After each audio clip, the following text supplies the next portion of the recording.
One of my favorite publishers on the Nintendo Switch is Nicalis. Nicalis has been releasing awesome games for the Nintendo Switch at a budget price. You had The Binding of Isaac, Cave Story, Tiny Barbarian, It'll Do Too, and all of these games are super good, and all of these games come with physical goodies. Now, the latest release from Nicalis is The End is Nigh. Now, this is sort of the spiritual successor to Super Meat Boy. It's created by the guy who made The Binding of Isaac, so it sounds like a game I would like. I really like the dark, gritty humor of The Binding of Isaac, and it was sort of morbid and disgusting. And The End is Nigh is an interesting game, and probably the hardest game I've ever reviewed on many different levels, not just game difficulty, but just hard in general. So what do I mean by this? What makes this game so hard for me to review? Let's find out.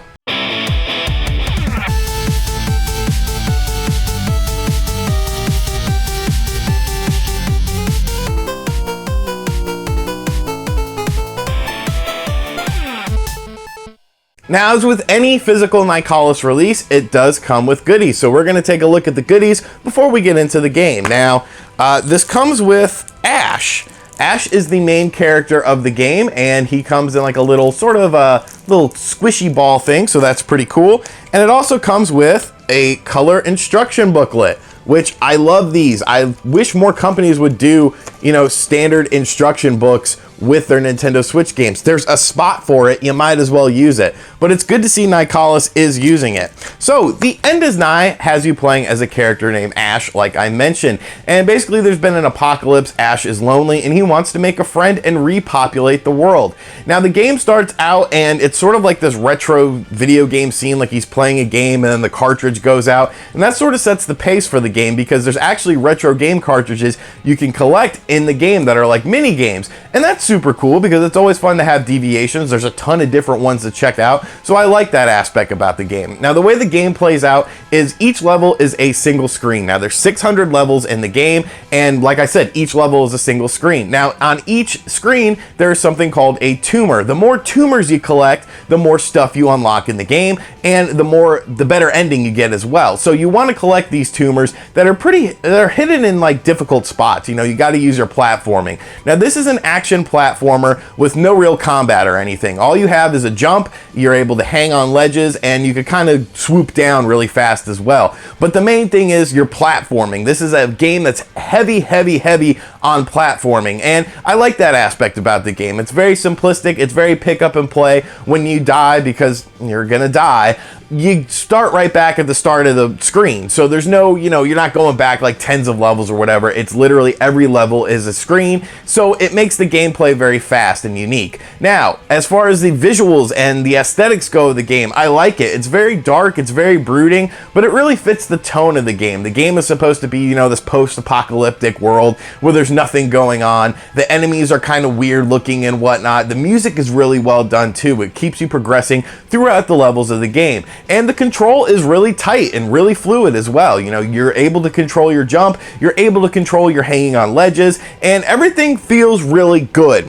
But there's one big problem with this game.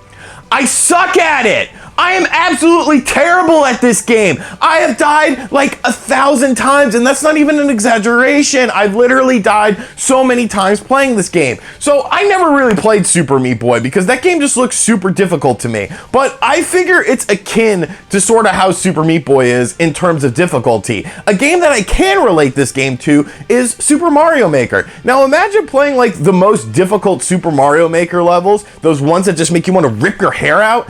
And then that's like every level in The End is Nigh. This game is just very difficult. And I realized as I was playing the game is a good game. The game is a fun game. The game looks good, it controls well, the music is well done, there's lots of unlockables, there's lots to do, there's lots to see, but I'm just not good at these games. I'm terrible at these games that rely on like Twitch platforming, like Super Meat Boy, like the really difficult levels in Super Mario Maker. So it's very hard for me to review this game, not just because the game is difficult, but because I'm not good at the genre. So I don't really know what to say about this game, and that's sort of a problem, but I like it.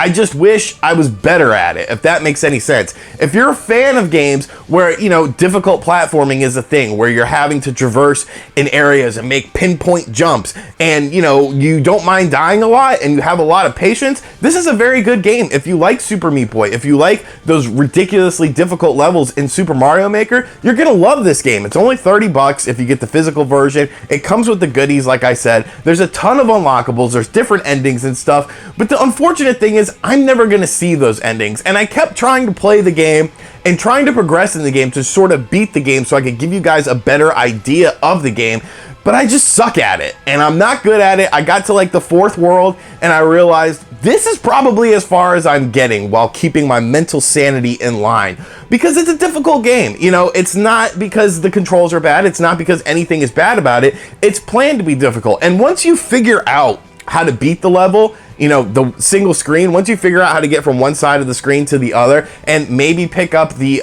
additional tumor so that you can unlock stuff in the game, it's very satisfying. But the hundreds of deaths that lead up to it beforehand, it's just not something I'm into. It's not something that I enjoy doing. So The End is Nigh is a good game. I think if you like difficult games, if you like platformer games, you're going to have a good time with this game. I know there's a ton of people that love it. I know the Steam rating is like 9 out of 10 on it. It's gotten good reviews everywhere, and I understand why it's gotten the good reviews. It's just too difficult for me. It's not a game that I can really enjoy because I don't like super difficult games that are difficult just for the sake of being difficult. So The End is Nigh is a cool game. Don't get me wrong. You know, if you're into these difficult games, these sadist games, you're gonna love it. But for me, unfortunately, I probably won't play it too often because I like, you know, my dark hair and it's already sort of going gray, and I feel like this game will make it just go completely white. Completely white.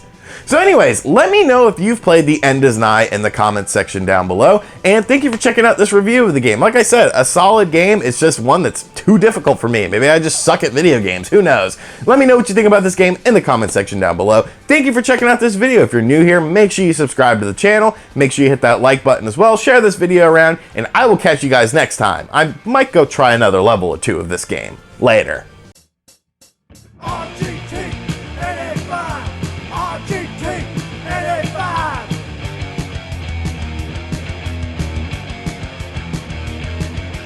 RGT